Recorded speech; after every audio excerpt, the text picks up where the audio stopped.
안녕하세요. 차블휘입니다. 오늘은 린포로 하는 정리증명 교재의 4장 중에서 존재 정량어에 대한 설명을 이어서 해야 합니다. 제가 지금 네 번째로 이 영상을 촬영하고 있는데 자꾸 실수를 해서 네 번째로 지금 녹화를 하는 상황에 이르렀어요. 이번에는 실수 없이 녹화할 수 있으면 좋겠습니다. 그리고 오늘은 존재 정량어에 대한 이 절의 남은 내용을 다 설명한 다음에 그 다음에 한 장이 아니라 한 절이 더 있어요. 마지막 절까지 설명하는 게 목표입니다. 그래서 그거를 다 설명하면 교재 4장은 해설 영상이 다 끝납니다. 그래서 곧바로 내용을 한번 읽어보겠습니다. Lean provides a more convenient way to eliminate from an existential quantifier with the match expression. 린은 매치라고 하는 식을 가지고 존재 정량어를 제거하는 더 편리한 방법을 제공한다 라고 쓰여 있습니다. 아마 제가 알기로는 패턴 맞추기 식은 여기에서 처음 등장하는 것 같아요. 그러니까 여기서 처음 등장할 건데 이것은 어떤 식으로 사용하는지, 어떤 방식으로 사용하는지 제가 설명을 드리겠습니다. The match expression is part of Lin's function definition system. 매치식은 린의 함수 정의 시스템의 한 부분이다. 일부분이다. Which provides convenient and expressive ways of defining complex functions. 복잡한 함수들을 정의하는 편리하고 표현력이 풍부한 방법을 린의 함수 정의 시스템이 제공한대요. 그러면 아마 매치식 말고도 다른 식들이 있을 수도 있겠다고 봐야겠죠? 일단은 우리가 처음으로 배우는 게 매치이고요. 패턴 맞추기라는 말을 씁니다. Once again, it is the Curry-Howard isomorphism that allows us to co-opt this mechanism for writing proofs as well. 자, 또 한 번 커리-하워드 동형이 등장하죠. 동형이라는 건 여기선 그냥 무엇과 무엇이 연관된다, 대응된다는 의미로 생각하시면 돼요. 그래서 동형 말고 correspondence, 대응이라는 용어를 써도 되고요. 그리고 아마 해석이란 말도 썼던 거로 기억해요. 커리 하워드 interpretation, 해석이라고 읽어도 뭐 상관은 없습니다. co-opt는 아까 제가 사전을 찾아보니까 선임하다라는 뜻인데 여기에서는 선택하다, 고르다 정도로 이해하시면 좋을 것 같아요. 이 메커니즘, 이 작동 방식, 이 원리를 가지고 증명을 작성할 수 있다. 고 얘기하는데 그렇게 할 수 있는 이유는 커리 하워드 동형 때문이라는 거죠. 즉, 함수를 정의한다는 것은 조건문을 증명하는 것과 동등하다고 볼 수 있기 때문에 함수 정의 시스템을 사용해서 우리가 어떤 조건문을 증명할 수 있다는 얘기예요. 그래서 매치식이 여기에 나온 겁니다. 증명에 쓰일 수 있다는 거죠. The match statement destructs the existential assertion into the components W and HW. 매치식은 존재 주장을, 즉 H가 증명하는 존재 명제를 가리킵니다. 이것을 무엇으로 쪼개냐면 여기에선 파괴하다라는 동사를 썼는데요.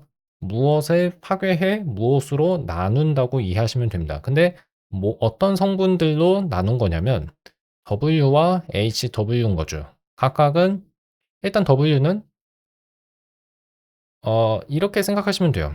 H라고 하는 존재 명제의 증명은 어떤 증거와 그 증거가 주어진 성질 px 그리고 qx라고 하는 성질을 성립시킨다는 증명을 가지고 h를 만들 수 있습니다.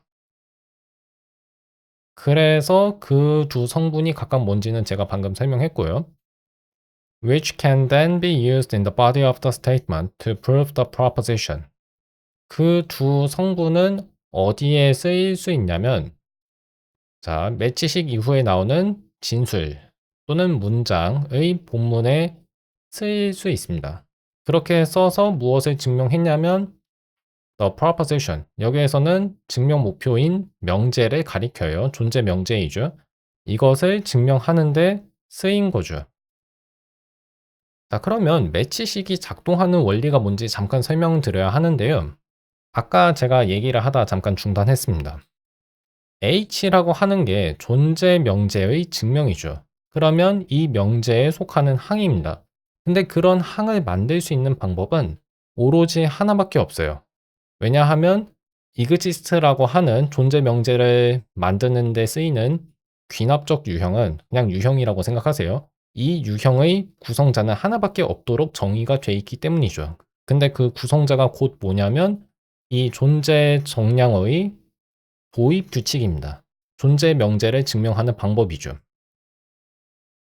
계속 설명드렸다시피 구성자라고 하는 건 어떤 유형에 속하는 항을 만들어주는 것이라고 생각하시면 됩니다. 그래서 그것 또한 구성자 또한 어떤 유형의 항일 수도 있고요. 아니면 그런 항을 만들어주는 함수일 수도 있습니다. 항이거나 함수예요. 근데 함수도 항이죠. 예, 그러니까 보통의 일반적인 항이 되거나 함수가 아닌 항이거나 아니면 함수인 항일 수 있다는 얘기입니다. 어쨌든 간에 우리가 그동안 도입 규칙 또는 제거 규칙이라고 살펴본 구성자와 제거자들은 다 함수였어요. 함수가 아닌 경우도 아마 있긴 했을 겁니다. 근데 거의 다 함수였습니다. 지금 여기에서도 존재 명제를 도입하는 규칙은 함수죠. 근데 그 구성자의 이름을 명시적으로 쓰지 않고 익명 구성자 표기법에 쓴 것이 바로 지금 제가 하이라이트 표시를 한 부분인 거예요. 이 익명 구성자는 사실은 존재 명제, 존재 정량어에 대한 도입 규칙을 의미합니다. 그래서 이렇게 생각하시면 돼요. H라는 것은 어떤 두 항 W와 HW 그리고 각각 속하는 유형은 W의 경우에는 알파, HW의 경우에는 PW 그리고 QW이죠. 하여튼 그런 유형에 각각 속하는 두 항을 가지고 H라고 하는 항이 도입 규칙을 통해 구성됐다, 이루어졌다, 만들어졌다고 볼 수 있는 겁니다. 그렇게 이해하시면 돼요. 결론적으로 H라는 항을 W와 HW로 나누어 버렸다고 생각하셔도 좋습니다. 그렇기 때문에 더 이상 증명식에서는 H라고 하는 항 자체가 직접 등장하지 않고 그 H를 바탕으로 우리가 얻어낸 두 정보 W와 HW가 쓰이죠. 자, 그렇게 이해하시면 됩니다. 그게 파괴의 의미예요. 그게 파괴라고 말하는 것의 의미고 이게 제거라는 의미와도 상통합니다. 그다음에 잠시만요. 근데 상통하다의 의미는 뭐죠? 상통한다는 건 서로 통한다는 의미 맞죠? 네, 맞습니다. 다음 여기까지 읽었고 마지막 문장만 보면 되는데 We can annotate the types used in the match for greater clarity. 더 분명하게 clarity? 더 분명하게 의미를 표현하기 위해 뭐 그냥 그렇게 의역해도 괜찮은 것 같습니다. 더 명료하게 식의 의미를 나타내기 위해 매치식 안에서 유형 주석을 쓸 수 있다고 얘기했습니다. 유형 주석이라는 건 주어진 식의 유형이 무엇인지를 써주는 건데요. 안 써도 되는데 굳이 썼기 때문에 이것을 주석이라고 부르는 겁니다. 예. W는 알파에 속하고 아까 제가 설명드린 것처럼 HW라고 하는 식은 PW 그리고 QW라고 하는 연원, 논리곱의 증명이죠. 여기까지 설명드린 거는 뭐 문제 없죠. 그 다음에 We can even use the match statement to decompose the conjunction at the same time. decompose라고 하는 부분도 제거, 파괴, 영어로는 eliminate, 그 다음에 destruct의 의미와 똑같습니다. 여기에선 똑같아요. 그래서 연원문을 분해한다는 의미라고 이 구를 이해하시면 되고요. 그다음에 문장 전체를 다시 볼게요. 매치식을 이용해서 매치 진수를 이용해서 또는 매치 문장, 매치문, 매치문을 이용해서 연원을 동시에 분해할 수 있다. 무엇을 분해하는 동시에 그 연원까지 분해한 거냐면 존재 명제의 증명을 분해하는 동시에 연원까지 분해한 거예요. 즉 H라고 하는 항을 구성하는 데는 존재 명제의 도입 규칙이 쓰였고 그 다음에 그것뿐만 아니라 연원의 도입 규칙도 쓰인 거예요. 그래서 그 규칙들의 이름을 명시적으로 쓰지 않고 단 하나의 익명 구성자 표기법만 사용한 다음 그 도입 규칙을 제외한 나머지 인수들의 이름을 지정하는 거죠. 그런 식으로 지금 H를 분해한 겁니다. 분해했다는 건 H라는 거는 이 세 가지 인수를 가지고 구성한 식으로 여기겠다는 의미로 보시면 돼요. 그게 가능한 이유를 좀 더 이해하시려면 8장에 나와 있는 재귀자, recursor라고 하는 개념을 좀 더 이해하셔야 하는데 일단은 여기에서는 H라는 항은 결국 어떤 W와 어떤 HPW 그리고 HQW라고 하는 항들을 가지고 그리고 추론 규칙을 가지고 구성하는 것이니까 이런 항들이 존재하겠구나 하고 생각하시면 돼요. 그런 항들을 바탕으로 우리가 원래 증명하려고 했던 목표를 달성할 수 있다. 라고 이해하시면 되는데 여기까지는 좋지만 여기까지는 제가 뭐 설명을 별 문제 없이 했지만 텍스트 편집기에서 이 매치식이 어떤 식으로 쓰이는지를 확인할 필요가 있습니다. 그래서 코드를 복사한 다음에 텍스트 편집기로 갈게요. 아까 제가 영상을 녹화했을 때는 이 순간에 제가 실수로 다른 물건을 쳐서 소음이 마이크에 들어갔습니다. 이번에는 소음 없이 깨끗하게 설명해 드릴게요. 여기에 나와 있는 매치식을 보시면 일단 H는 어떤 인수들과 구성자로 만들어질 수 있는지를 판단하는 부분이 있습니다. 그게 5번 줄의 첫 번째 익명 구성자가 수행하는 역할? 익명 구성자가 있는 이유라고 생각하시면 돼요. 근데 여기에서의 익명 구성자는 결국 exist, intro를 의미합니다. 왜인지 이해하셨나요? 왜냐하면 H라고 하는 항을 만들기 위해서는 결국은 exist라고 하는 유형의 단 하나밖에 없는 유일한 구성자인 exist intro를 사용해야 하고 그 다음에는 두 가지 인수가 필요하니까 하나는 W라고 하는 witness, 증거가 필요하고 그 다음엔 그 증거가 필요한 성질을 성립시킨다는 증명이 필요한 거죠. 그게 HW고요. 이해하셨나요? 그래서 W의 유형을 아래에서 보시면 W는 알파에 속한다는 정보가 나와 있죠. 그 다음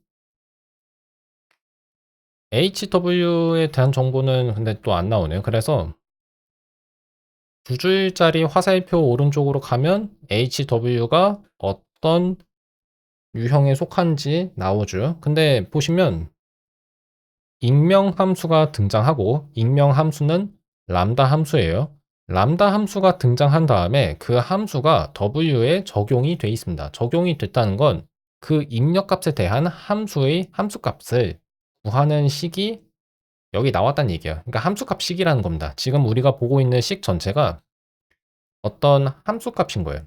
근데 무슨 함수의 함수값이냐면 이 소괄호 안에 있는 함수의 함수값인데 그러면 무슨 입력값에 대한 함수값인지 봐야 하잖아요. 그거는 W인 거죠.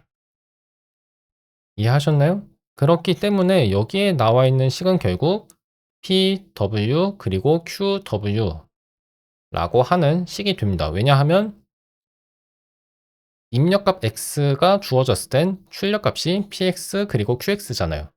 근데 우리에게는 입력값이 w니까 출력값은 px 그리고 qx에서 x를 y로 치환한, 대체한, 바꾼 식이 돼야겠죠. 그래서 유형 주석을 조금 써보자면 pw 그리고 qw가 되고, 그 다음에 w는 알파에 속해야 합니다. 근데 w가 알파에 속한다는 건 어떻게 알 수 있냐면, 일단 원래는 px이고 qx인 x가 존재한다는 명제의 증명이 h였잖아요. 이 존재 명제에서 q와 p라고 하는 두 수로는 정의역이 논의 영역이라고 이해할 수도 있는데 그냥 정의역이라고 하겠습니다. 왜냐하면 수로도 함수니까요. 이 함수들의 정의역은 알파잖아요. 그러면 x는 알파에 속해야겠죠. 그렇기 때문에 x라고 하는 식은 알파에 속한다는 정보가 들어있는 겁니다. 이렇게요. 따라서 그 x 자리에 들어가는 항인 w는 알파에 속해야겠죠. 여기까지는 이해하셨을 겁니다. 그 다음 우리가 증명하려는 목표는 아래 정보창을 보시면 그 P와 Q 자리가 바뀐 존재 명제이죠. 그래서 이것을 증명할 때 역시 결국은 존재 명제에 대한 도입 규칙을 써야 하고, 존재 정량화에 대한 도입 규칙, 그 다음에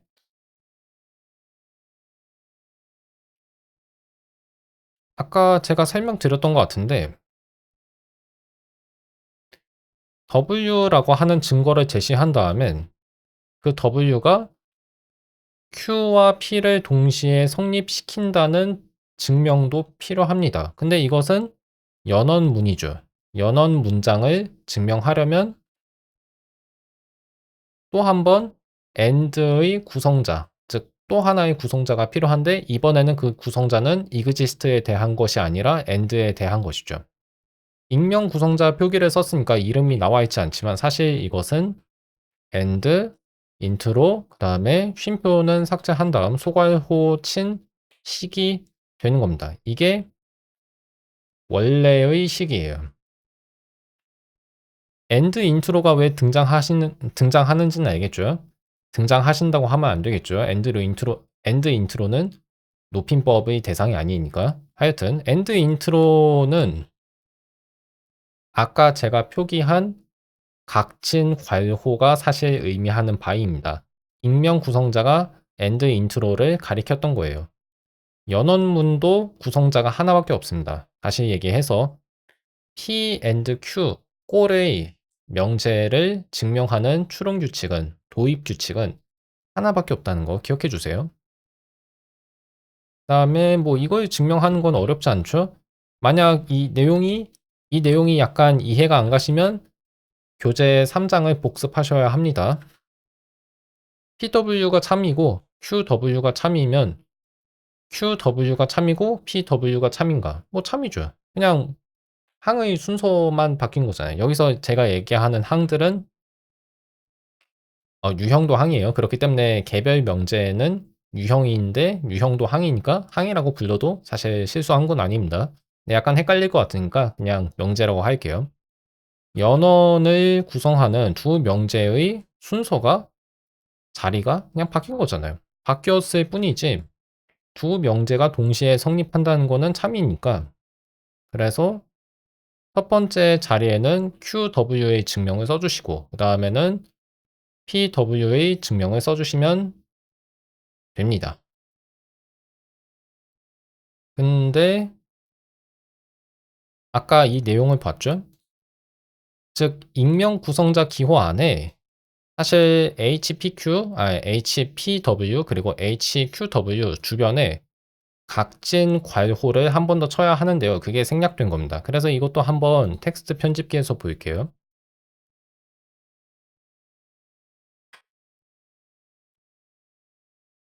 자, 각 괄호 하나 치고 오른쪽 각괄호 하나 더 쳤는데 이래도 괜찮죠?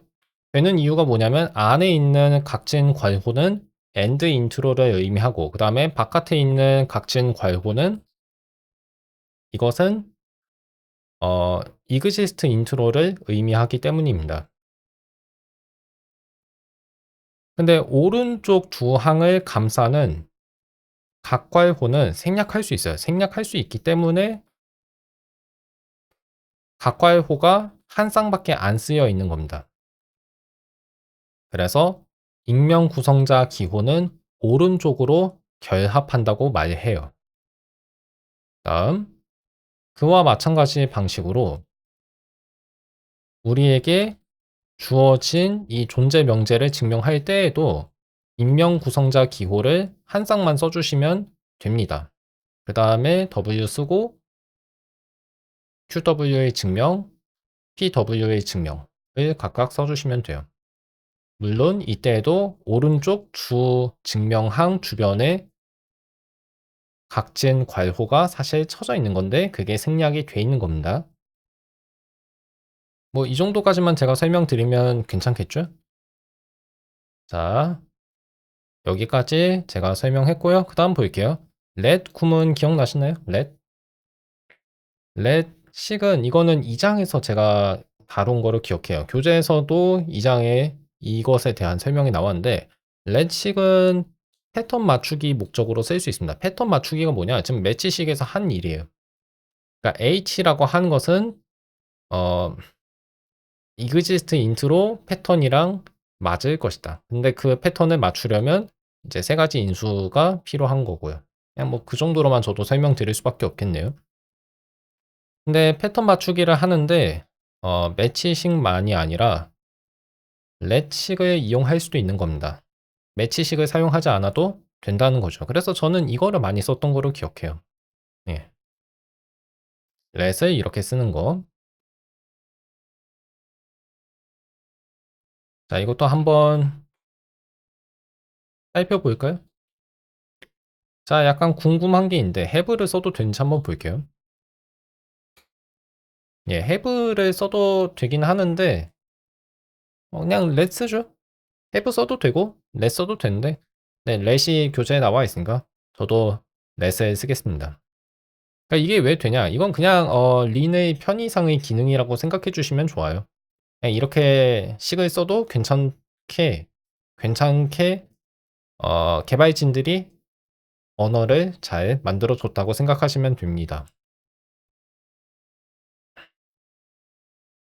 자, 그래서 이런 식을 쓰고 나면 정보창에서 확인하실 수 있듯이 W, HPW, HQW라고 하는 세 식이 주어지죠. 하나는 알파에 속하는 항이고 나머지 두 가지는 증명이죠. 예. 그렇게 식을 쓸 수 있다는 거 기억하시면 좋습니다. 저는 let을 추천합니다. let을 추천하고 그 다음에 This is essentially just alternative notation for the match construct above. 그러니까 let이라고 하는 구성 또한 그냥 매치를 이용해서 이 let 구문을 정의할 수 있다고 하는 것 같습니다. 그 다음에 Lean even allows us to use an implicit match in the fun expression. 이건 무슨 말이냐면요. 그 fun식 다음에 원래는 match식이 등장해야 하는데 그걸 match라고 하는 핵심어를 아예 생략해 버릴 수 있다는 거예요. 이런 식으로. 자, 그러면 생략하기 전에는 어떤 방식으로 이 증명을 작성해야 했는지 한번 제가 설명하겠습니다.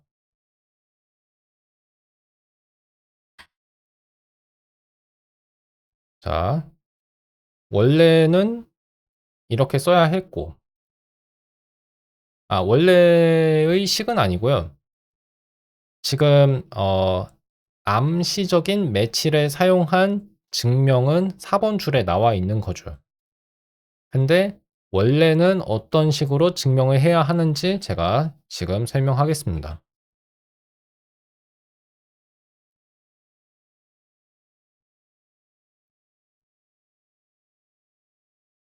뭐 그렇게 어렵지는 않은데요. 원래는 이런 거라고 보시면 돼요.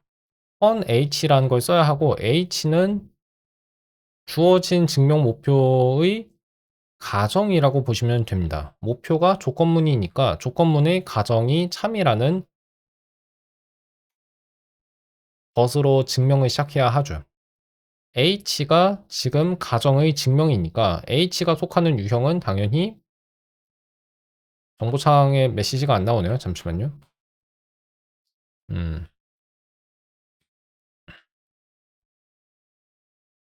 그러면 이렇게 써보면 좋지 않을까요? 소괄호를 한번 쳐보겠습니다. 예. 정보창에서 h라고 하는 항이 등장하죠. 근데 h는 px이고 qx인 x가 존재한다는 명제의 증명입니다. 그렇죠? 그 h에 대한 패턴 맞추기를 하는 거죠. h는 w와 pw와 다시 h는 w와 hpw와 hqw로 구성됐을 거다 라는 맞추기를 할 수 있고 패턴 맞추기를 할 수 있고 그 다음에는 h를 바탕으로 이 세 가지 항을 얻어낸 다음에 이 항들을 이용해서 증명 목표를 달성할 수 있죠. 근데 이 과정을 더 간단하게 쓸 수 있는 겁니다. 위와 같이. 좋은 기능이죠. 예, 그래서 존재 명제가 가정으로 나올 때는 암시적인 매치를 이용해서 함수 추상화를 하시는 게 좋겠죠. 함수 추상화라고 하는 것은 익명 함수, 람다 함수를 정의하는 일입니다. 예, 됐죠?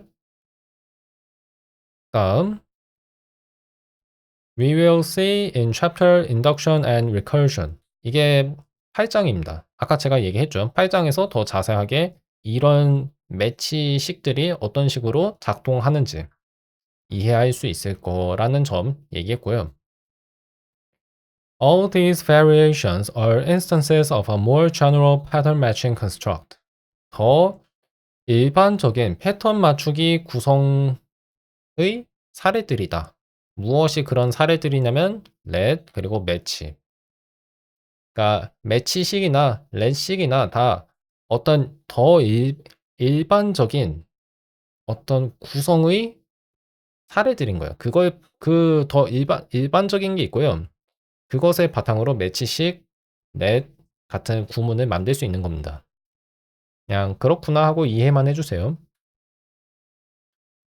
In the following example, we define is even a as 자, a는 짝수이다 라고 하는 이 명제를 어떻게 다음 보기에서 증명이 아니라 정의할 거냐면 어떤 b에 대하여 a는 2 곱하기 b와 같다 로 정의한대요.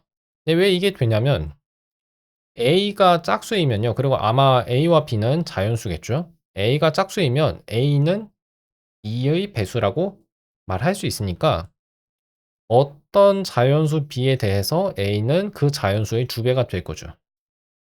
그렇기 때문에 이와 같이 정의할 수 있는 겁니다. 근데 존재 명제가 나와 있죠. 존재 정량어가 나와 있잖아요. 그래서 이 명제를 어떻게 이해할 수도 있냐면 2배의 값이 a와 같은 자연수 b가 존재한다 라고 이해할 수 있습니다. 즉 a가 자신의 2배인 자연수 b가 존재한다는 의미로 a는 짝수이다 라고 하는 명제를 정의할 수 있는 거죠. 뭐 그것까진 좋아요. 그 다음에 And then we show that the sum of two even numbers is an even number. 자, 두 짝수의 합이 짝수임을 증명할 수 있다고 합니다. 이렇게 했는데 이거는 제가 그 보기에 나와 있는 증명을 하나하나 살펴보지 않고 한번 실시간으로 제가 직접 증명해 보겠습니다. 실수하지 않아야 하는데 한번 도전해 봐야죠. 그러니까 증명이 어려운 건 아닌데 괜히 또 실수할까 봐 약간 긴장하게 되네요. 여기 보니까 A, B라고 하는 변수가 암시적으로 들어있게 만든 만든 코드 같은데 지금 음 기본적으로 A, B가 알아서 암시적 인수로 린이 넣어주지 않아요. 최근 버전에선 그런 것 같습니다. 이것도 설정을 바꾸면 아마 가능할 건데 린 이용자들이 오토 임플리시이라고 하는 기능이 있어요. 자동으로 암시적 인수를 넣어주는 기능. 그 기능을 끄는 걸 좀 권장하더라고요. 하지만 저는 뭐 상관이 없어서 그 기능을 넣어 볼게요. 여기 나와 있는데 오토 임플리시이라고 하는 기능이 있습니다. 이거를 지금 꺼 놨어요. 근데 켜 놓으면 문제가 없을 겁니다. 잠시만요. 문제가 없을 건데 그 파일을 봐야 하죠. 그래서 그걸 켜 놓는 방법을 제가 생각해 내야 하는데 오토 임플리시이라고 쓰면 되는구나. 쓰고 그다음에 오토 임플리시 true라고 한번 써 볼게요. 그러면 오류가 없어지죠. 무슨 일이 생긴 거냐면 A와 B라고 하는 자연수 인수를 지금 5번 정리 진술에 린이 알아서 넣어준 겁니다. 그러니까 사실은 여기에 A, B, net이라고 하는 암시적 인수를 표시하는 저 부분이 알아서 들어간 거예요. 알아서 들어갔는데 요즘은 이 기능을 끄는 걸 권장하더라고요. 근데 뭐 저는 뭐 이 정도는 괜찮은데 자, 이 기능을 껐을 때는 암시적 인수도 정리 진술에 넣어줘야 오류 메시지가 안 생깁니다. 지금 오류 메시지 생겼죠? 그렇기 때문에 아까 제가 썼던 식을 다시 넣어줘야 하는 거고요. 이 부분 중괄호로 둘러싸인 인수들은 암시적 인수입니다. 린이 알아서 저 항들이 뭔지를 찾아내게 하는 목적으로 중괄호를 사용해요. 하여튼 간에 증명을 해보겠습니다. 자, 우리에게 주어져 있는 증명은 두 가지예요. 하나는 A가 짝수라는 거고 다른 하나는 B가 짝수라는 거죠. 그걸 이용해서 A 더하기 B가 짝수라는 걸 증명해야 합니다. 근데 is even이라고 하는 수로가 무슨 의미인지 다시 한번 생각해 주세요. A가 짝수라는 것은 두 배의 값이 A와 같은 자연수 B가 존재한다는 거예요. 자, 저걸 이용해야 합니다. 그렇기 때문에 지금 아래에 나와 있는 정보창에서 H1과 H2는 존재 명제의 증명이라는 거 기억해 주셔야겠죠. 그러면 H1과 H2에 대해서 패턴 맞추기를 하는 게 좋아 보입니다. 이거를 근데 한 번에 쓰는 방법이 있을 것 같은데 이렇게 쓸 수 있거든요. 자, 한번 써보겠습니다. H1과 H2를 동시에 각각 패턴 맞추기를 하는 방법이 있어요. 그래서 그거를 할 건데 우선 H1이 의미하는 바는 A가 무슨 자연수의 2배이다 라고 하는 증명이잖아요. H1은 그런 증명이죠. 그러므로 그 자연수의 이름을 제가 지금 한번 붙여볼 건데 뭐라고 붙이면 좋을까요? 교재를 한번 보겠습니다.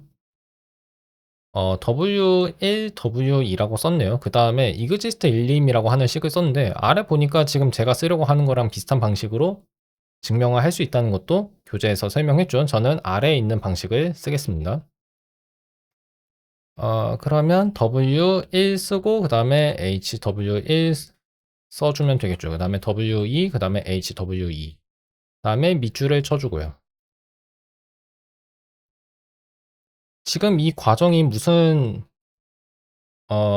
일이 일어나고 있는 건지 이해가 잘 안 가시면 이전 내용을 좀 복습하는 것도 좋을 것 같고요. 근데 글쎄요. 지금 제가 설명은 다 해드려서 어떻게 더 설명해야 할지는 모르겠습니다. H1은 W1과 HW1이라고 하는 저 두 항으로 구성된 거예요. 그 구성된 항들의 이름을 그런 항들을 끄집어냈다고 저는 말하고 싶은데 H1에서 끄집어냈다. 근데 아니면 이렇게 말할 수도 있겠죠. H1을 분해해서 W1과 HW1을 만들어냈다고 할 수도 있습니다. 그러니까 다 제거자를 이용한 거고요.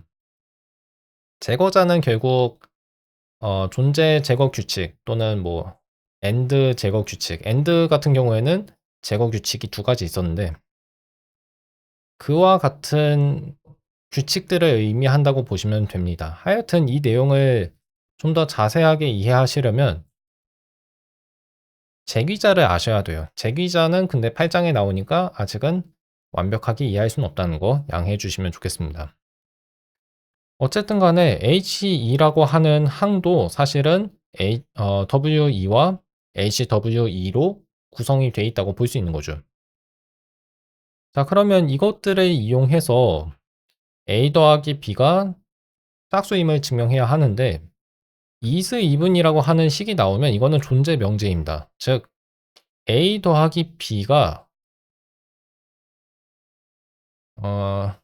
2배를 했을 때 2배의 값이 A 더하기 B와 같은 자연수가 존재한다는 것을 지금 보여야 돼요. 근데 그걸 보이려면 증거를 제시해야 하죠. 그래서 힌트를 좀 제가 드리자면 HW1과 HW2의 등식의 양변을 각각 한번 더 해보세요. 더 해보시면 주석으로 이걸 잠깐 써볼게요. A는 2 곱하기 W1과 같고 B는 2 곱하기 W2와 같죠. 그렇죠? 네, 위에 나와 있는 등식의 좌변과 우변을 각각 더하면 A 더하기 B는 2 곱하기 W1과 2 곱하기 W1과 그 다음에 2 곱하기 W2가 나오죠. 근데 이 등식은 뭐랑 같냐면 2 곱하기 W1과 W2와 같습니다. 자, 말을 좀 잘못했네요. 2 곱하기 괄호 W1 더하기 W2 괄호와 같습니다. 이게 왜 같냐면 자연수 연산 덧셈과 곱셈에 관한 분배 법칙 때문이죠. 이거는 항상 이름이 헷갈리는데 이게 왼쪽 분배 법칙이었나요? 한번 확인을 해봐야겠네. 잠시만요.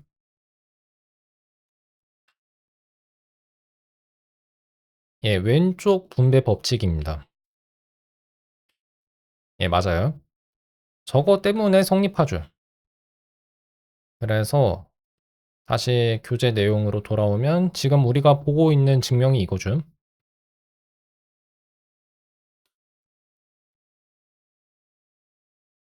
증명 거의 다 했습니다. A 더하기 B라고 하는 것은요. W1과 2의 합의 2배죠. 그러므로 A 더하기 B는 짝수입니다. 왜냐하면 2배의 값이 A 더하기 B와 같은 식이 있으니까요. 그런 자연수가 있잖아요. 그게 뭐냐면 W1과 W2의 합이죠. 이게 증거입니다. 그래서 그 증거를 사용할 거예요.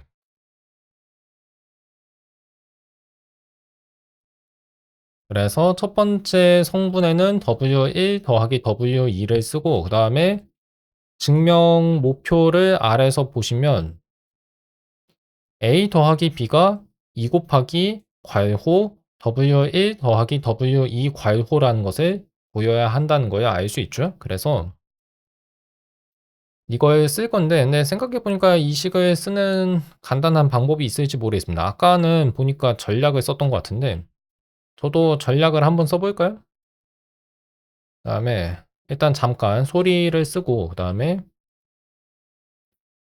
목표를 다시 보겠습니다. 근데 이거 단순화기 쓰면 될 것 같은데 심프 쓰고 그다음에 H1, H2 하면 되지 않나요? 아, H1이 아니라 HW1 그다음에 HW2 이거만으로는 안 되네요. 일단은 어디까지 했냐면 좌변을 W1과 W2에 관한 식으로 바꾸는 것까지는 했습니다. 그 다음에 뭘 해야 하냐면 분배 법칙을 아마 써야겠죠? 그쵸? 이거는 net, 어, 뭘, 그다음에 add. 근데 이름이 왜 net 뭘 add냐면요. 보세요.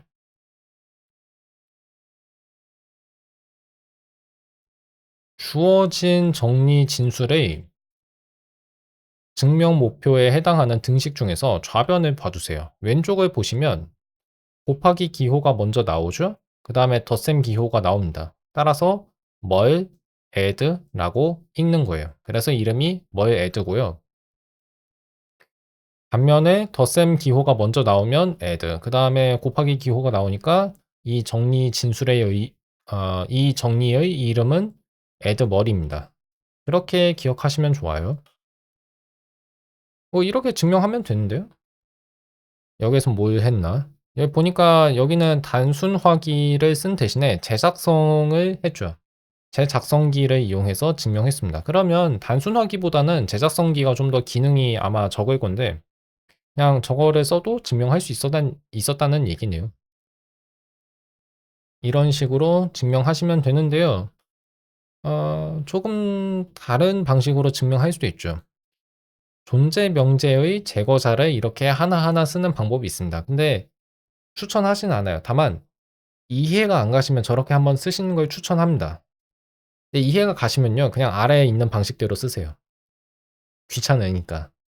하지만 여기에 나와 있는 이 증명하는 방법들이 너무 많은 그 구문상의, 이걸 영어로는 슈거라고 하는데 설탕이죠. 직역하면 설탕인데 저는 이거를 첨가물이라고 번역하고 있습니다.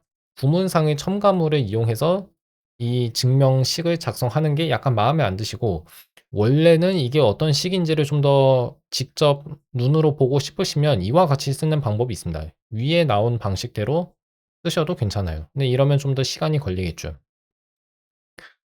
존재 유형에 대한 제거자를 사용한 다음 H1을 두 가지로 분해합니다. 첫 번째는 W1과 HW1이죠. 그 다음에는 그 상태에서 또 한 번 H2를 분해하는 거예요.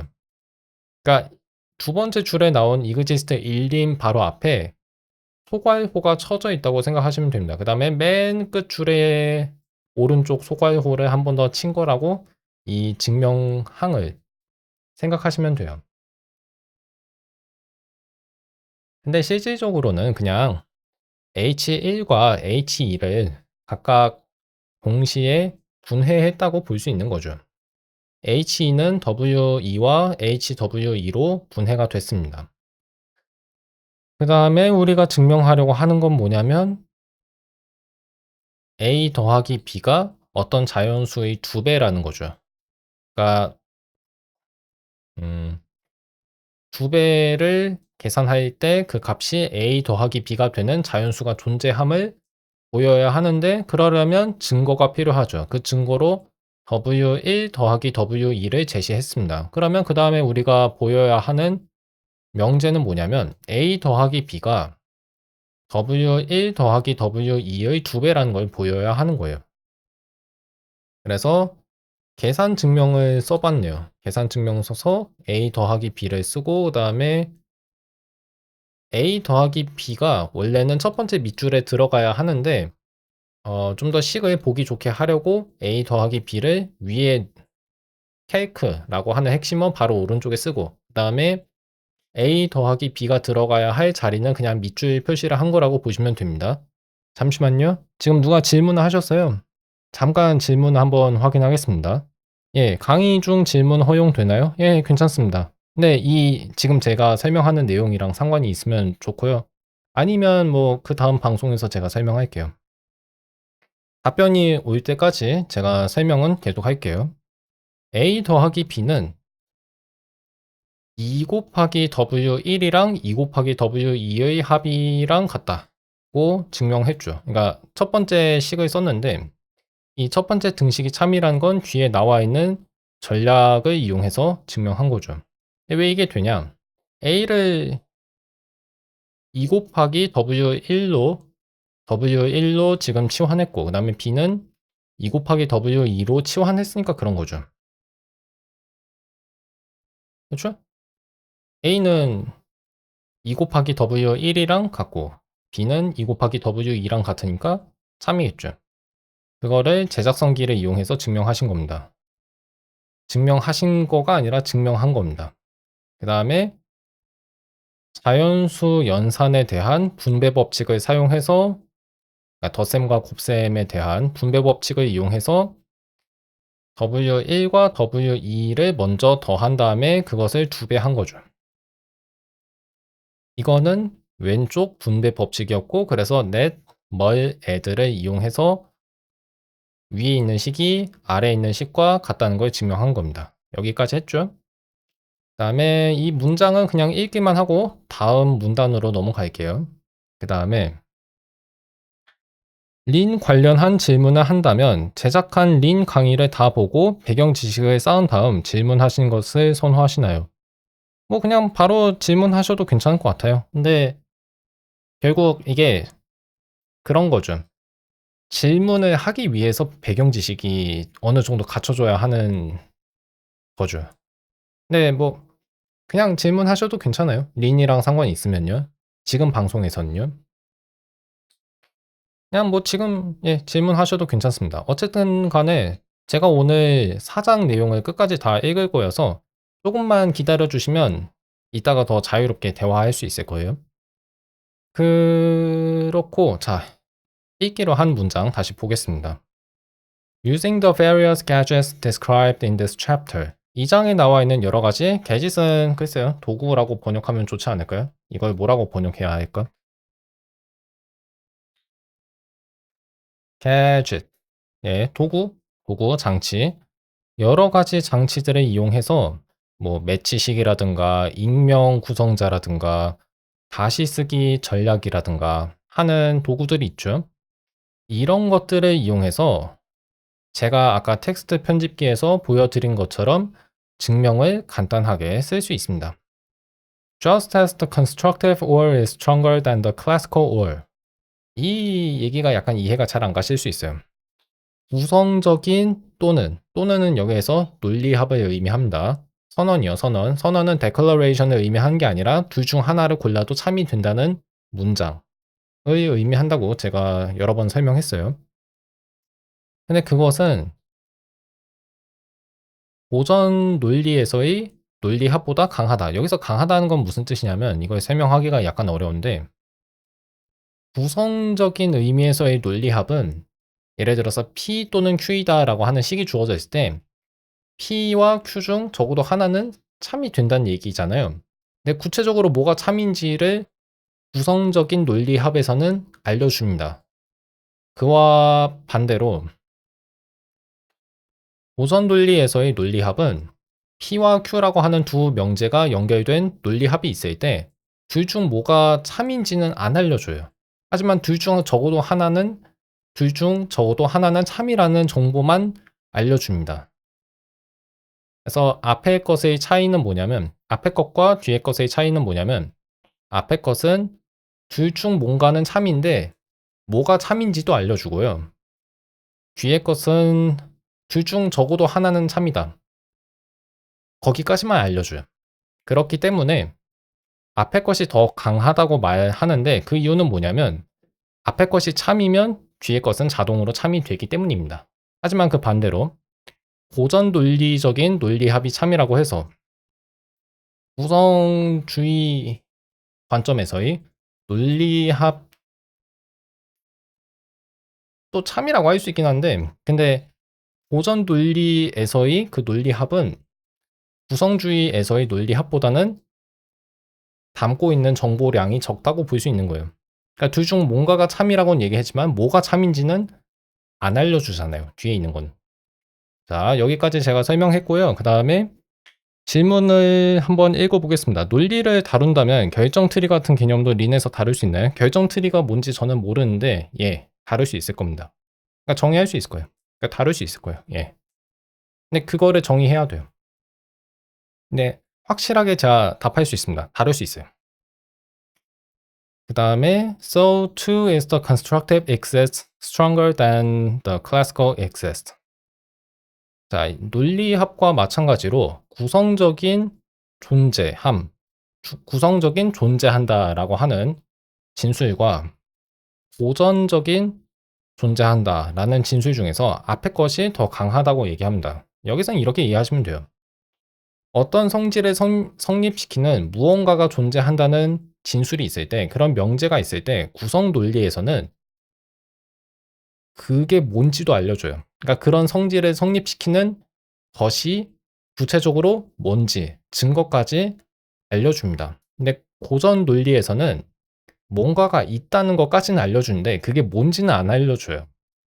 그렇기 때문에 구성적인 존재 정량원, 구성적인 존재 명제의 증명이 더 많은 정보를 가지고 있습니다. 고전 논리에서의 존재 명제의 증명은 덜 정보를 갖고 있다. 꼭 보시면 돼요. 그런 의미에서 앞에 게 더 강하다고 말합니다. 그다음에 GPT를 알고 있는 화자 한테 질문하기가 좀 까다로워진 것 같아요. 이건 무슨 말씀이신지 모르겠습니다. 이거는 이따가 제가 한번 얘기를 해보죠. 그렇고 다음 문장. For example, the following implication requires classical reasoning because from a constructive standpoint, knowing that it is not the case that every x satisfies not p is not the same as having a particular x that satisfies p. 이거는 식을 좀 봐야 이해할 수 있겠네요. p는 알파에 대한 수러이고 그 다음에 우리에게 주어져 있는 가정은 모든 x에 대하여 x가 p를 성립시키지 않는 것은 아니라는 가정이에요. 않는 것은 아니다 라고 얘기한 거죠. 근데 그걸 이용해서 우리가 p가 존재한다는 걸 밝힐 수 있느냐 하는 문제가 생기는데요. 다른 논리학 시간에서는 구성주의 논리를 거의 가르치지 않습니다. 그러다 보니까 부정이 부정? 그러면 긍정이니까 여기 있는 보편 정량어 존재 정량어로 바꿔주면 되겠네? 라고 생각하실 수 있어요. 맞긴 한데 근데 그거는 고전 논리에서만 성립합니다. 그러니까 왜 구성주의 논리에서는 그게 안 되냐면요. 보세요. 모든 x에 대해서 p의 x가 거짓이다는 거짓이다 라는 가정이 우리에게 주어져 있잖아요. 그러면 px를 성립시키는 x가 존재한다는 걸 증명하는데 h라는 가정만으로는 충분한 정보를 우리가 얻지 못했다고 얘기할 수 있습니다. 왜 그러냐면 이 존재 명제를 증명하려면요. p를 성립시키는 구체적인 x를 제시해야 돼요. 증거를 내놔야 합니다. 근데 증거를 내놓을 수가 없어요. h라는 가정만으로는 존재 명제를 성립시키는 구체적인 x가 뭔지를 우리가 파악할 도리가 없습니다. 그럴 방법이 없어요. 그렇기 때문에 구성주의 논리에서는 이걸 아마 증명하지 못할 거죠.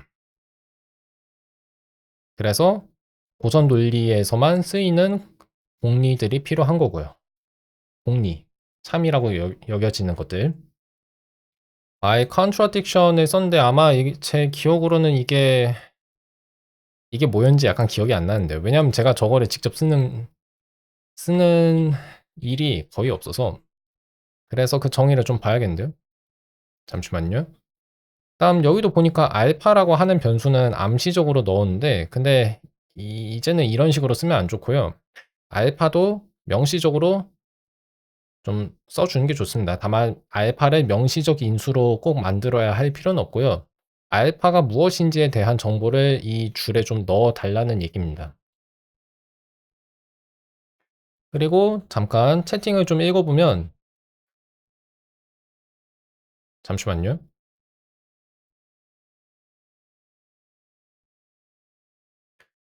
유니버스라는 핵심어도 좀 쓰고요. AI가 답할 수 있는데 굳이 사람이 대답 안 해줘도 될 질문이 있는 것 같아요. 아니에요. AI는 믿을 수 없습니다. 사람은 사람도 믿을 수 없는데 AI가 말도 안 되는 소리를 할 때는 사람이 고쳐야죠. 해서 이따가 그 질문은 이따가 제가 이 방송 끝나고 한번 살펴보겠습니다. 유니버스 U라고 하는 세계 변수를 도입했고, 그 다음에 알파는 암시적 인수입니다. 이거는 소트 U라고 하는 유형 세계에 속하는 어떤 유형이죠. 그 다음에 P는 알파에 대한 수로죠. 자, 이것을 바탕으로 우리가 증명을 하려고 하는데요. 잠시만요. 저는 부정기호 다음에 공백 문자가 하나 들어있는 게 약간 마음에 안 들어요. 이런 거 고치고 있을 시간이 없는데, 잠깐만요. 잠깐 바꿔보겠습니다. 예, 이렇게 바꿨고, 그 다음에 by contradiction이 무엇을 의미하는지 한번 다시 보려고 하는데요. 제가 저번에 아마 설명드렸을 텐데 P가 거짓이면 거짓이다 라고 하는 조건문이 있으면 이거는 사실 뭐를 의미하는 거냐면 P가 아닌 게 아니라는 얘기입니다. 그러니까 이중 부정인 거예요. 그래서 by contradiction은 어떤 규칙이냐면 이중 부정 제거 규칙입니다. 말 그대로 부정이 두 개 있을 때 그거를 제거해주는 역할을 해줘요. 근데 이것은 고전 논리에서만 성립하고 구성주의 논리에서는 이런 추론 규칙이 성립하지 않는다고 보셔야 할 겁니다. 예. 어쨌든 간에 우리가 증명하려고 하는 건 이 명제죠. 근데 약간 궁금한 게 뭐냐면 지금 이중 부정이 어디에 나와 있는지 약간 파악하기 어렵다는 거예요. 왜냐하면 중간에 존재 정량어가 있으니까. 그래서 약간 좀 생각해야 하는데 한번 보죠. 그 다음 식을 보면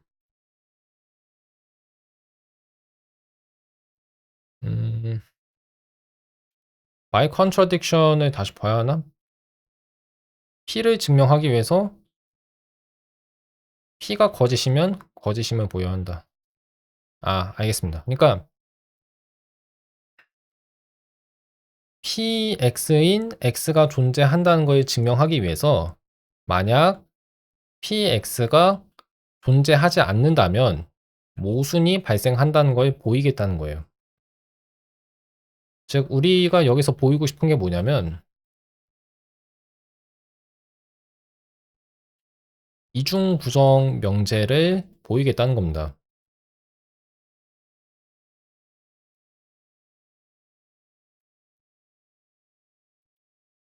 이거를 먼저 증명하겠다는 얘기예요. PX가 성립하는 X가 존재하지 않을 수 없다. 존재하지 않는다면 모순이 발생한다는 걸 증명해서 그렇게 해서 PX를 성립시키는 X가 존재한다는 걸 증명하겠다는 얘기입니다. 근데 약간 이게 불만족스러우실 수도 있어요. 고전 논리가 아니라 구성주의 논리 입장에서는 보세요. PX를 성립시키는 X가 존재하지 않는다고 말을 할 수는 없다는 게 그러니까 존재하지 않는다는 말은 없다는 의미로 이해할 수 있잖아요. P를 성립시키는 X가 없지 않다고 말을 해봤자 P를 성립시키는 X가 구체적으로 뭔지 그런 X에 뭐가 있는지 제시는 못한단 말이에요. 그래서 구성주의 논리의 관점에서는 이 존재 명제를 주어진 가정 H만을 이용해서는 증명할 수 없는 거죠. 도출할 수 없는 겁니다. 근데 하지만 고전 논리에선 가능해요. 그래서 어떻게 하면 좋지? 그냥 뭐 이 상태로 둘게요. PX가 성립하는 X가 없다는 가정을 새로 합니다. H1이죠. 자, 그런 거 없다. 그 가정한 거죠. 그때 뭐를 또 보이고 싶은 거냐면 보아하니까 지금 H2라고 하는 증명항의 명제는 H랑 딱 모순이 되죠? 보세요. H2가 증명하는 명제는 뭐냐면 모든 X에 대해 PX가 거짓이다예요.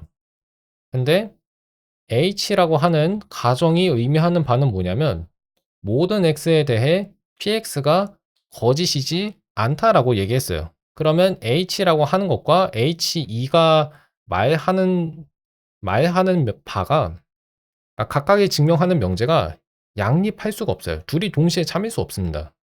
만약 둘이 동시에 참임을 우리가 증명하면 모순이 발생하죠. 그래서 맨 마지막 줄에 모순이 나오는 거고. 자, 그러면 H2를 어떻게 증명하는지 한번 살펴보겠습니다. 음, 여기에 나와 있는 보편 정량어가 들어있는 명제, 저거는 전칙명제라고 부르는데, 전칙명제의 증명을 작성하기 위해서는 사실 이게 의존 함수형이거든요.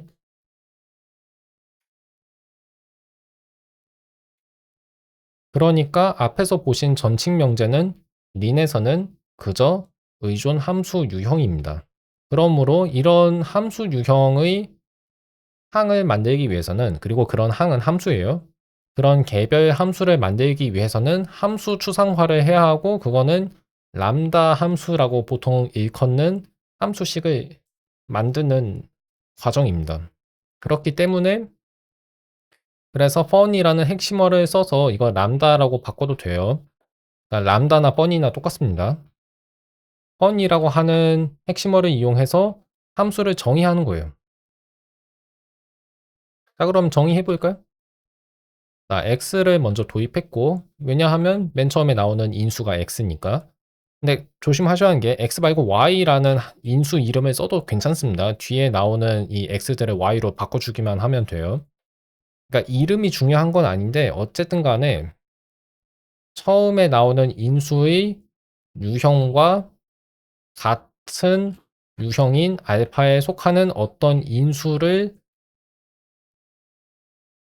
그 인수의 이름을 붙이셔야 합니다. 여기서는 그냥 x라고 한 거죠. x가 아니라 뭐 v, y, z 여도 됩니다. 됩니다. 그다음에 h3라고 하는 가정도 했는데 왜 이걸 한 거냐면 px는 거짓이다라고 하는 저 부정 명제는 린에서는 어떻게 정의가 돼 있냐면 px가 참이면 모순이 뒤따른다는 조건문으로 정의가 돼 있어요. 그렇기 때문에 이 조건문을 증명하기 위해선 이거는 함수 유형이거든요. 저 함수 유형에 속하는 함수를 만들어야 하죠. 그렇기 때문에 또 이제 한 번 더 함수 추상화를 하는 겁니다. 익명 함수 작성을, 그러니까 이미 익명 함수를 작성하고 있는데 그 익명 함수의 함수값이 돼야 하는 식의 또 익명 함수 작성을 하는 거예요. 그러니까 익명 함수 안에 익명 함수가 들어있는 거죠. 그 일을 하고 있는 겁니다. 그래서 H3라고 하는 것은 PX가 참이라는 가정이고 이걸 바탕으로 우리는 모순을 이끌어내야 하는 거죠. 그러면 정보가 너무 많으니까 정보창을 잠깐 보겠습니다. 네, X와 H3를 우리가 어떻게 얻어냈냐면 H2라고 하는 증명하는 항을 만들기 위해서 우리가 도입한 변수들이라고 생각할 수 있죠. 그래봤자 뭐 이 변수들은 속박 변수, 갇힌 변수라고 부르는데 뭐 이름은 중요하지 않고요. 하여튼 함수를 정의하기 위해서 사용한 임시적인 변수들이라고 부를 수 있겠습니다. 하여튼 그 다음에 have 줄을 보시면 have 구문을 이용해서 또 다른 증명을 하는데요. 근데 이건 너무 당연한 건데 px를 성립시키는 x가 존재한다는 걸 증명하는 거예요. 근데 이건 뭐 되겠죠. 왜냐하면 보세요. x라는 게 알파에 속하죠. 그리고 그 x는 p라고 하는 성질을 성립시켜요. px가 참이니까. 그거는 x가 p라는 성질을 성립시킨다는 의미예요. 그러면 p를 참이 되게 하는 알파에 속하는 원소가 존재하죠. 그러니까 h4가 참인 거죠. 여기 오른쪽에 나와 있는 그 각진 괄호는 무엇을 의미하냐면 이게 익명 구성자라고 하는 기호고 이것은 어떤 구성자 이름을 직접 쓰지 않고 린이 알아서 그걸 판단하게 해주는 좀 편리한 기능이에요. 근데 여기에서 이게 의미하는 바는 exist intro라고 하는 함수입니다. 이거는 무슨 역할을 해주냐? 존재 명제의 증명을 만들어주는 역할을 해요. 그래서 어떤 유형에 속하는 항을 만들어주는 것을 우리가 구성자라고 부르고 영어로는 constructor라고 합니다. exist intro는 도입 규칙이라고 부르고 이것은 exist라고 하는 유형의 구성자예요. 근데 그 구성자가 exist라고 하는 유형에는 하나밖에 없으니까 익명 구성자 기호를 써서 존재 명제를 증명할 수 있다는 거죠. 하여튼 여기까지의 과정을 통해서 우리가 알 수 있는 게 뭐냐, H4가 참이라는 거예요. 근데 H4가 뭔지 보니까 P를 성립시키는 X가 존재한다는 거죠. 근데 H1에서 얘기한 거 보세요. P를 성립시키는 X가 없대요. H1에서는 그런 X가 없대요. 근데 H4에서 얘기한 건 뭐예요? 그런 X가 있다는 거죠. 말이 안 되잖아요. 말이 안 되니까 모순이 이끌려 나오는 겁니다. 그 모순을 이끄는 방식은 이것도 이렇게 이해하시면 좋은데, H1이라고 하는 증명항이 입증하는 명제도 부정문이에요. 부정명제. 근데 아까 제가 말씀드렸다시피 부정의 정의 자체가 그 조건문으로 돼 있어요. 그래서 PX를 성립시키는 X가 존재하지 않는다는 건 무슨 의미냐면, 만약 그런 X가 존재한다면 모순이 이끌려 나온다는 조건문인 겁니다. 그러면 H1은 함수 유형에 속하니까 이거는 함수예요. 그러면 여기에는 어떤 입력값을 집어넣을 수 있는 거죠. 그래서 그걸 입력하려고 하는 건데, 잠깐만요. 보니까 괄호를 제가 안 써서 약간 문제가 생긴 것 같습니다. 가 아니라, 잠깐만요. 그게 아니구나. 괄호를 왼쪽에 써야 했어요. 예. 그래서 H1의 정의역은 뭐냐면 H4가 속하는 유형이에요. 그 말이 무슨 뜻이냐면 H1이라고 하는 함수에 H4를 입력할 수 있다는 겁니다. 그러면 H1의 H4에 대한 함수값이 나오는데 그 함수값이 속하는 공역은 홀수죠? 그렇기 때문에 우리는 모순 명제를 이끌어낸 겁니다. 근데 말은 이렇게 했지만 이게 무슨 의미냐면요. 보세요. 모순이 왜 도출이 되냐면 H1의 유형이 저렇게 나왔으니까 이번에 그냥 원상태로 써보겠습니다.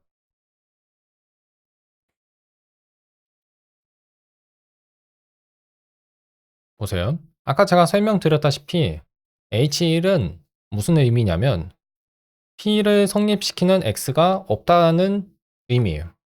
근데 H4가 증명하는 명제는 무슨 뜻이냐면 그런 X가 있다는 겁니다. 없으면서 있을 수는 없어요. 어떤 성질을 성립시키는 항이 존재하지 않으면서 존재할 수는 없어요. 그러니까 모순이 나오는 겁니다. 자, 이 긴 과정을 통해서 우리가 증명한 게 뭐냐면 H2라고 하는 증명항이에요. 근데 이게 뭐냐면 모든 X에 대하여 PX가 거짓이다라는 거였죠? 자, 볼까요? 잠깐만요. 자, H2라고 하는 걸 긴 과정을 통해서 증명한 겁니다. 벌써 1시간 10분이네요. 오늘은 끝까지 갑니다. 오늘은 끝까지 갑니다. 모든 X에 대하여 PX가 아니다. 근데 H에서는 모든 X에 대하여 PX가 아닌 것이 아니라고 했어요. 그러니까 H랑 H2는 지금 상충합니다. 그렇기 때문에 앞에서 제가 설명드린 것과 비슷한 방식으로 H에 H2를 입력해서 또는 H라고 하는 함수를 H2에 적용해서 모순 명제를 이끌어낼 수 있는 거예요. 그러니까 기억해 주세요. 부정명제는 함수입니다. 부정명제가 함수인 게 아니라 부정명제는 함수 유형이고요. 그 함수 유형은 공역이 false라고 하는 거짓 명제예요. 그걸 기억해 주시면 좋겠습니다. 다시 얘기하면 H가 속하는 명제는 부정명제잖아요. 이 부정명제는 어떻게 이해할 수 있냐면 공역이 false인 함수들의 유형이라고 볼 수 있는 거죠. 그래서 모든 x에 대하여 px가 거짓이면 모순이 이끌려 나온다는 의미로 이해할 수 있는데 여기서도 소괄호를 쳐야 오류가 안 생기네요. h라고 하는 함수는 그것이 속한 유형을 이렇게 표기할 수 있다는 거 기억해 주세요. 이렇기 때문에 h를 he2라고 하는 항에 적용할 수 있는 겁니다. he2는 모든 x에 대하여 px가 거짓이다 라고 하는 명제의 증명이잖아요. 근데 이 명제는 딱 h의 정의역이랑 같죠. 그래서 h에 he2를 입력할 수 있었다고 설명했습니다. 여기까지 설명했고 이제 드디어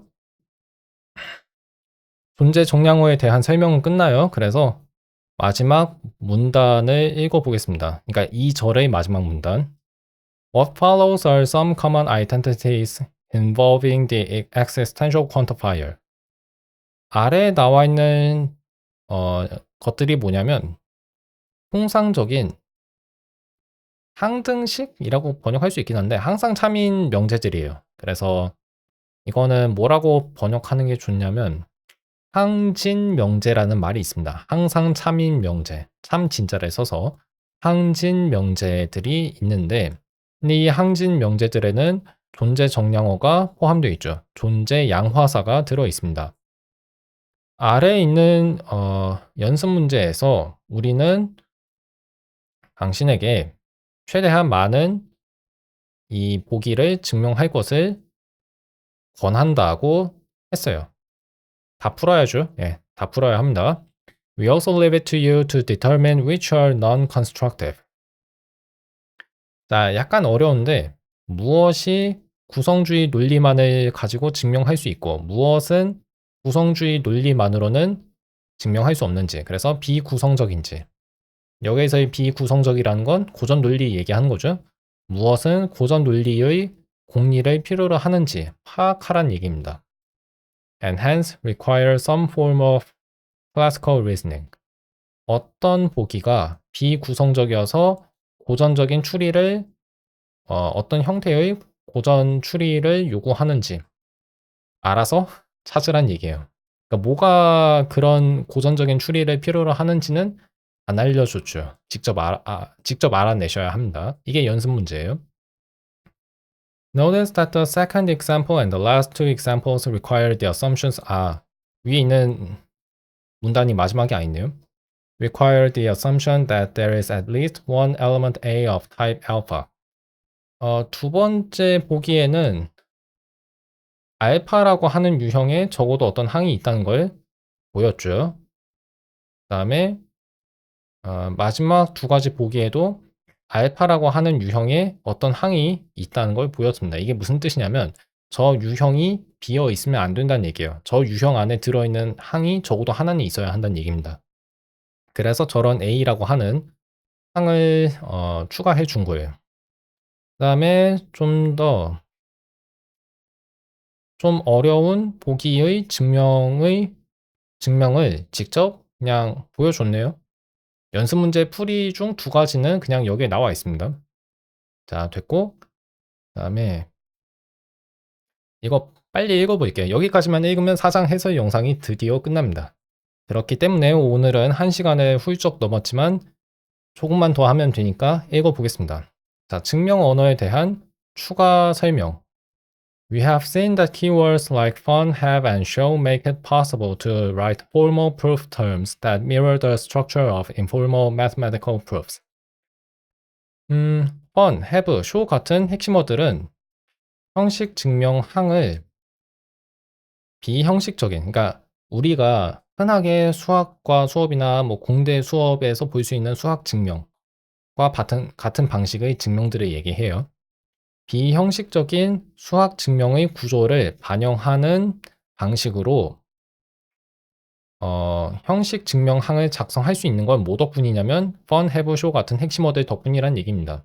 그런 것들을 이용했기 때문에 우리가 좀 더 자연 언어와 수식을 적당하게 조합하는 비형식적인 수학 증명에 가까운 방식으로 형식 증명을 할 수 있다는 얘기예요.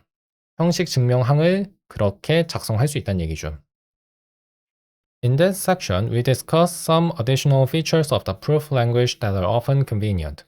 이 절에서는 무엇을 다룰 거냐면 어 린의 증명 언어 중 추가 기능을 다룰 건데 되게 자주 편리하대요. To start with, 자 우선 첫째로 익명 have 식을 쓸 수 있다고 합니다. 익명 have, 익명이란 말이 계속 등장해요. 이번엔 뭘까요?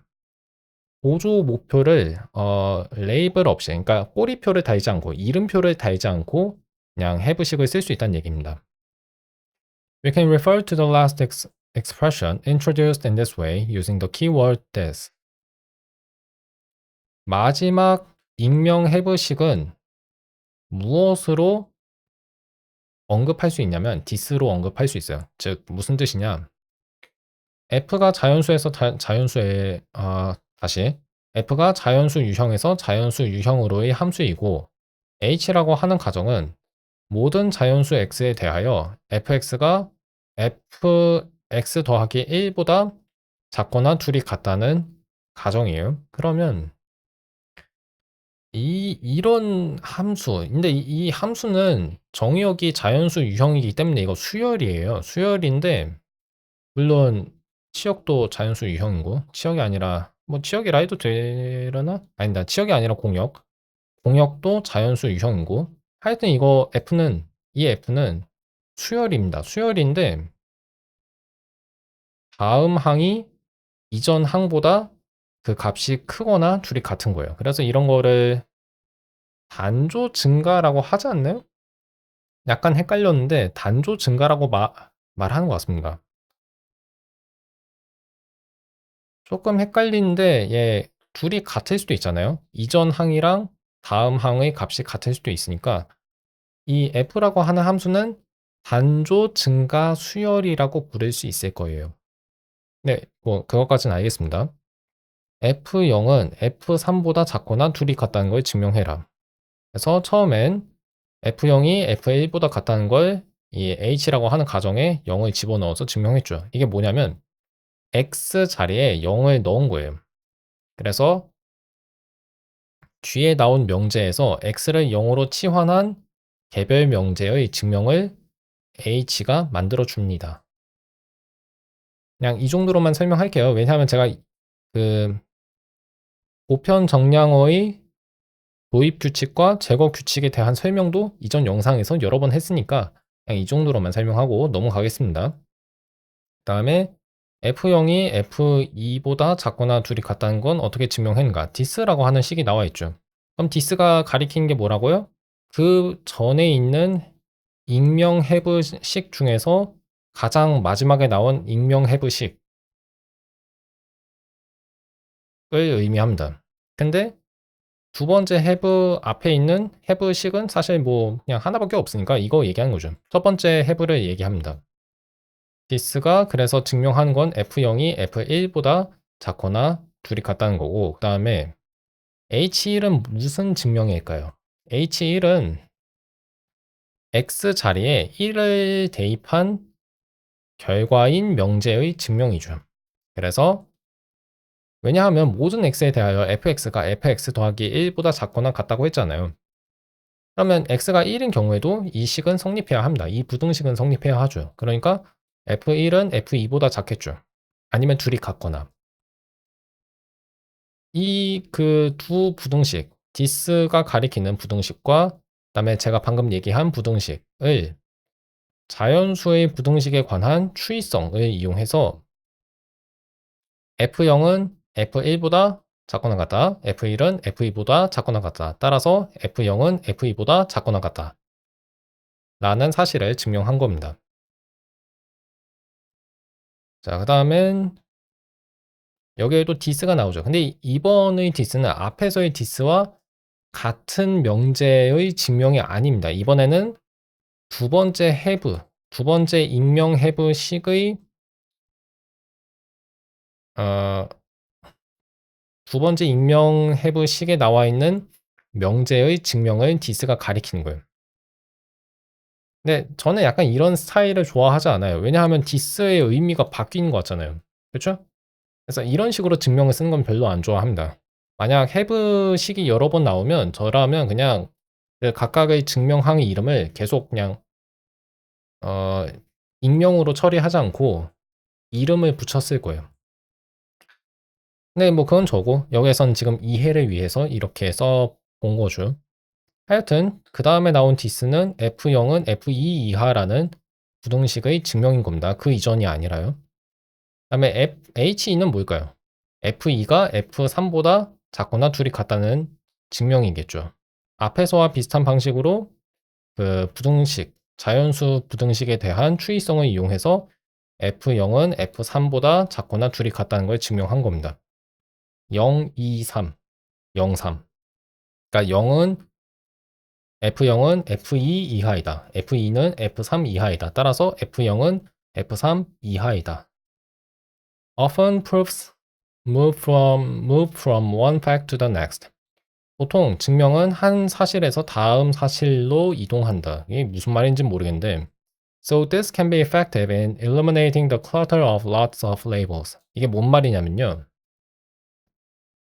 어떤 증명항은요. 한 번만 쓰고 그냥 버린단 말이에요. 그렇기 때문에 차라리 그냥 그것의 이름을 아예 처음부터 만들지 않아서 그걸 가려버리는 방법도 있다는 얘기입니다. 근데 완전하게 가려지지 않을 텐데. 잠깐만요.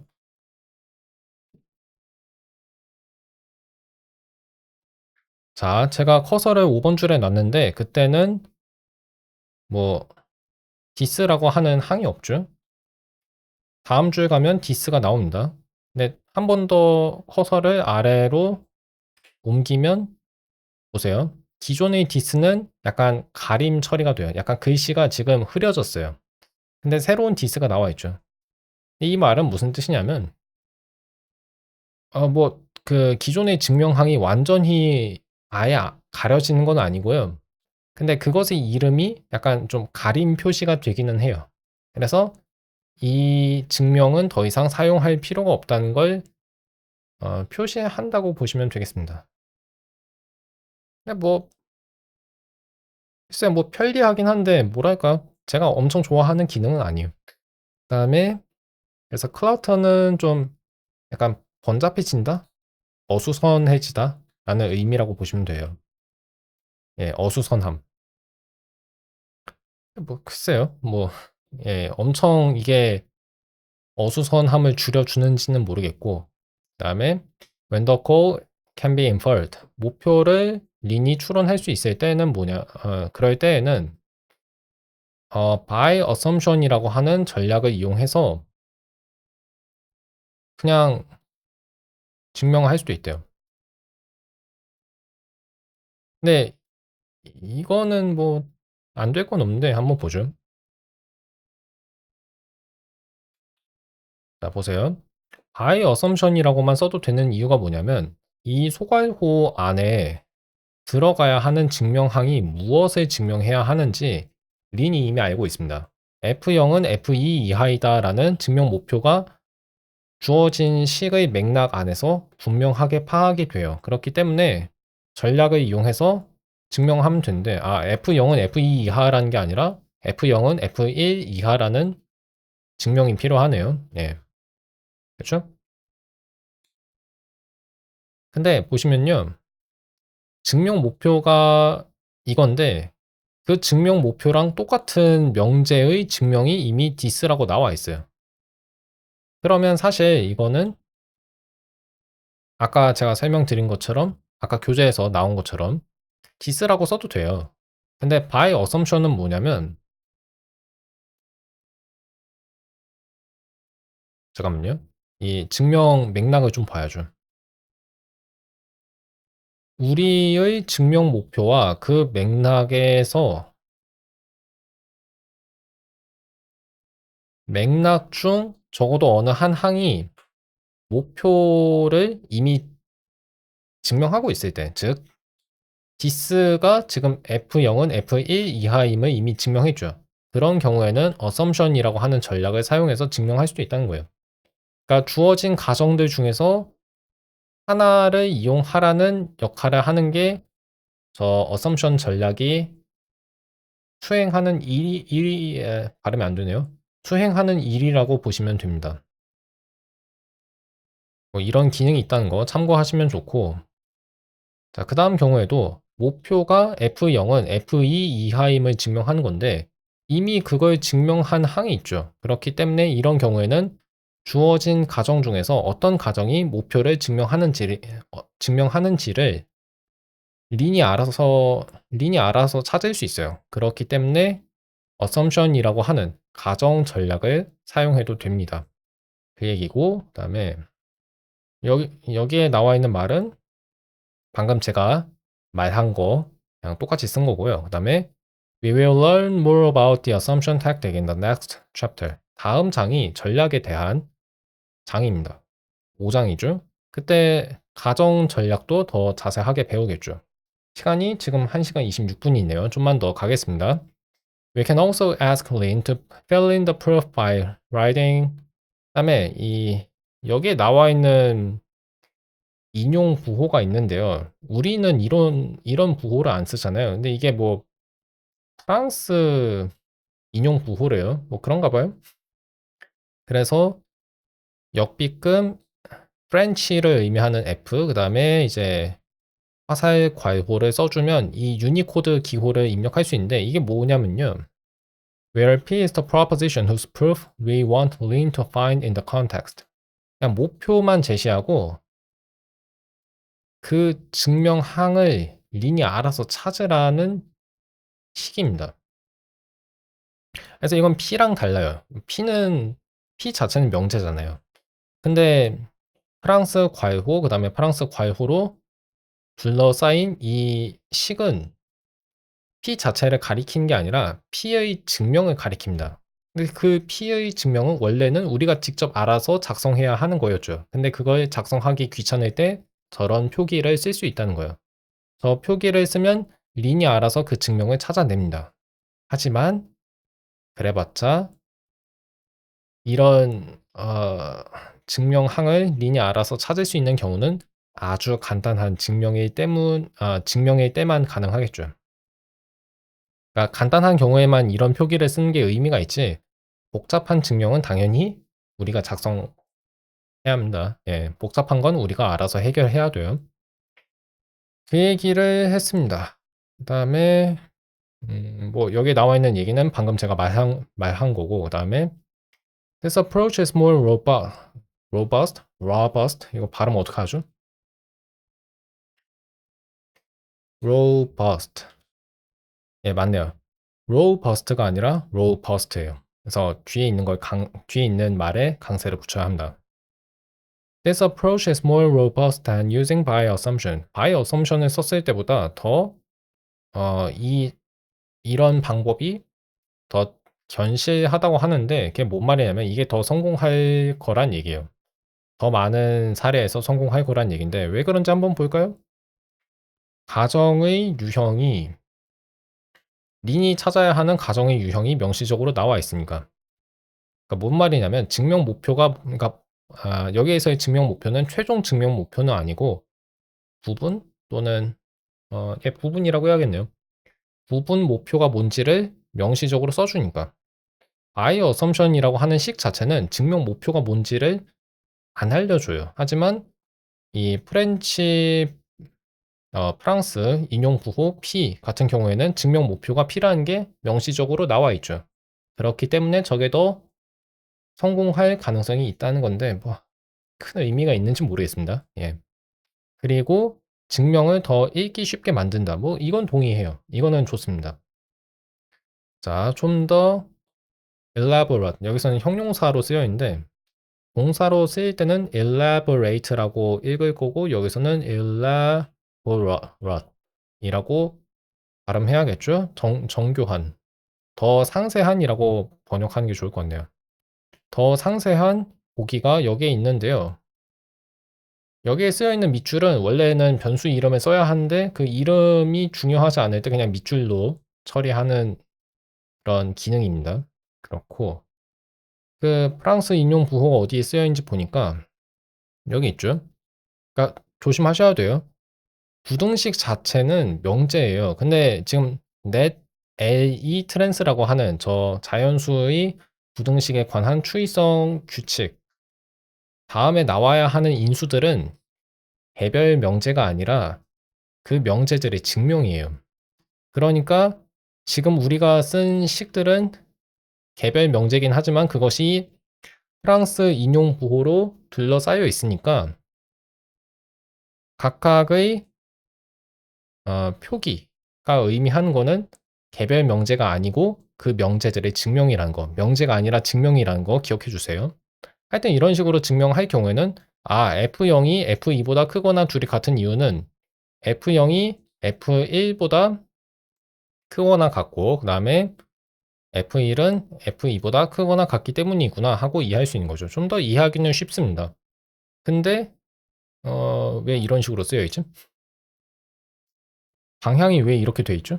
부등호 방향이 앞에서랑 좀 다른 것 같은데 우리가 증명하려고 하는 것 자체가 지금 왼쪽 방향의 부등호를 써서 그렇군요.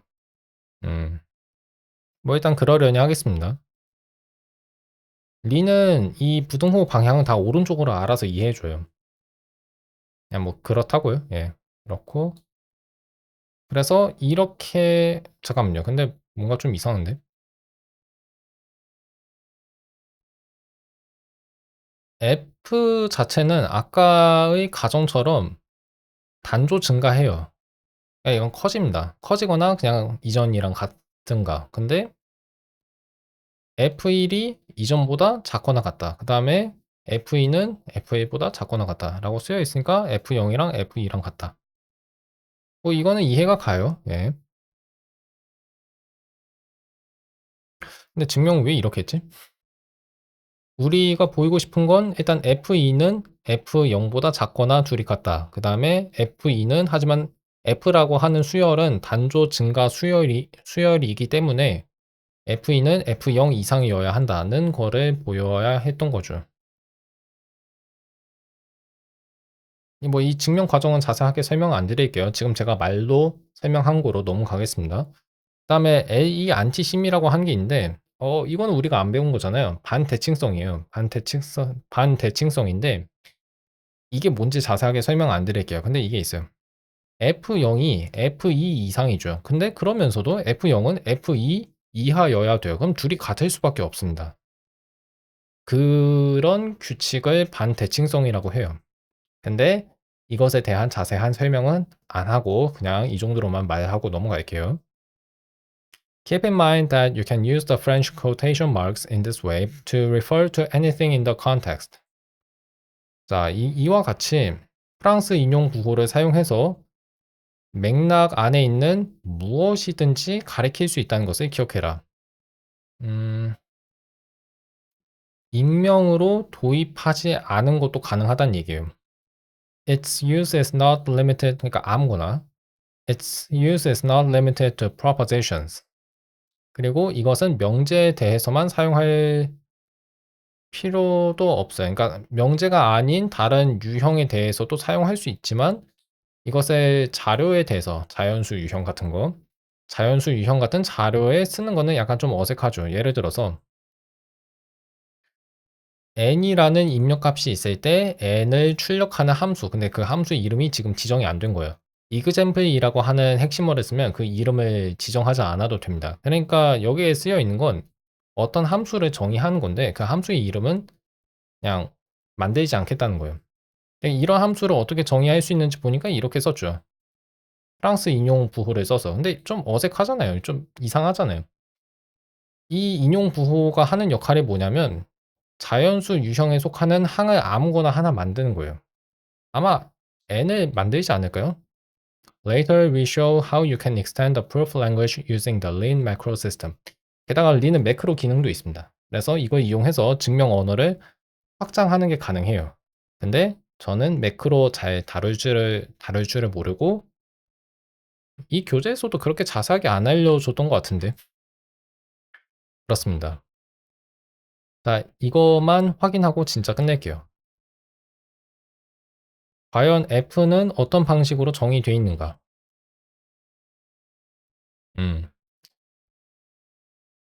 상등 함수로 정의가 되어 있네요. 입력값을 그대로 출력하는 함수입니다. 즉, 위의 프랑스 인용 부호는 자연수 유형에 속하는 항을 아무거나 하나 찾는데 그것을 어떻게 찾았냐면 잠깐만요. 이렇게 하면 정보창이 안 뜨네요. 그 밑줄을 쳐야겠는데 주어진 목표가 근데 여기서는 이제 증명 목표가 아니라 그냥 출력해야 하는 그러니까 만들어야 하는 항의 유형만 알려주는 거예요. 증명 목표라고 얘기할 수 없습니다. 정의 목표? 근데 정의 목표라는 말은 좀 약간 어색하죠. 맥락에는 n이라고 하는 인수밖에 없어요. 근데 그 n은 자연수 유형에 속하죠. 그래서 이 프랑스 인용 부호를 사용해서 자연수 유형에 속하는 항을 아무거나 린이 린에 린에게 찾으라고 우리가 지시하면 린은 n을 고르는 거죠. 왜냐하면 n이 주어진 맥락 안에 있었으니까. 그래서 이 함수는 결과적으로 아까 제가 보여드린 것처럼 항등 함수가 되는 겁니다. 항등 함수라는 게 뭐냐면 입력값을 그냥 출력하는 함수예요. 0 넣으면 0 나오고 1 넣으면 1 나오는 함수입니다. 이렇게 해서 드디어 사장 해설 영상을 다 만들었습니다. 이거 만드느라 진짜 힘들었습니다. 진짜. 너무 힘들었어요. 지난달 내내 만들었고요. 드디어 끝나서 너무 기쁩니다. 자, 제 멘티분들을 위해 그리고 혹시라도 이 영상을 혼자 보시면서 공부하시는 분들을 위해 말씀드리면 이제 여러분이 그 다음에 하셔야 하는 일은 첫째, 지금 여기 나와 있는 연습 문제 푸시는 거예요. 이 연습 문제 푸시는 거고 그 다음에 제가 사장 퀴즈를 따로 만들 겁니다. 그 주소를 나중에 제 유튜브 채널이나 피어튜브 채널의 영상 설명 칸에 링크를 달아 놓을게요. 근데 뭐 지금 보여드리면 어디지? 소스헛이랑 깃허브에 모두 있는데 어디에 그 퀴즈를 넣을 거냐면 제가 보통 그거를 어디에 쓰더라? 예, 퀴즈. 지금은 3장 퀴즈까지만 제가 만들었는데 이제 제가 퀴즈를 새로 만들 겁니다. 근데 이번에는 어떤 방식으로 퀴즈를 만들지 저도 좀 생각해야 하는데요. 그건 뭐 좀 생각하고요. 4장 퀴즈를 마크다운 문서로 만들 거예요. 그래서 이 퀴즈 보시고 푸시면 됩니다. 그리고 제가 또 생각하는 게 있는데요. 시험 문제를 만들까 합니다. 그러니까 뭔 문제를 이렇게 많이 만들어 하고 생각하실 수도 있는데 제가 린포로 하는 정리증명 교재의 연습 문제 풀이를 결국엔 제 기 저장소에서 다 공개할 거예요. 그러면 교수님들이 이제 그 풀이를 이미 공개한 문제 말고 다른 문제를 좀 사용하고 싶으실 수도 있습니다. 그러니까 왜냐하면 풀이가 공개된 문제는 학생들이 그 제 풀이를 베낄 수 있잖아요. 그렇죠? 약간 그런 문제가 있어요. 그래서 제가 그런 교수님들이 세계에 계실 수도 있으니까 그거를 감안해서 시험 문제를 만들까 합니다. 이 시험 문제는 공식 풀이를 제가 공개는 안 할 거예요. 예, 그것까지 만들 생각입니다. 그렇게 해서 제 멘티들은 그 시험을 이번 달 말에 아마 보셔야 할 거고, 뭐 꼭 이번 달 말이 아니어도 괜찮아요. 그리고 뭐 다른 분들도 풀고 싶으시면 한번 풀어보시는 걸 추천드려요. 그리고 만약 그 답안을 작성하시면 저한테 이메일을 보내셔서 알려주세요. 제가 채점해드리겠습니다. 적어도 제가 살아있는 동안에는요. 그리고 아까 이제 질문하신 분이 계셨는데요. 일단 지금 이 녹화 영상을 끄고 그것에 대한 답변을 할게요. 근데 지금 제가 힘들어서 아마 오후 밤 9시 방송, 치지직 방송에서 얘기를 할 것 같습니다. 일단 녹화 영상은 지금 여기서 끌게요. 사장 공부하시는 분들 정말 감사합니다. 정말 감사하고 좀만 더 힘내주세요. 이 해설 영상이 아마 이 속도대로면 2025년 8월쯤에 끝날 것 같아요.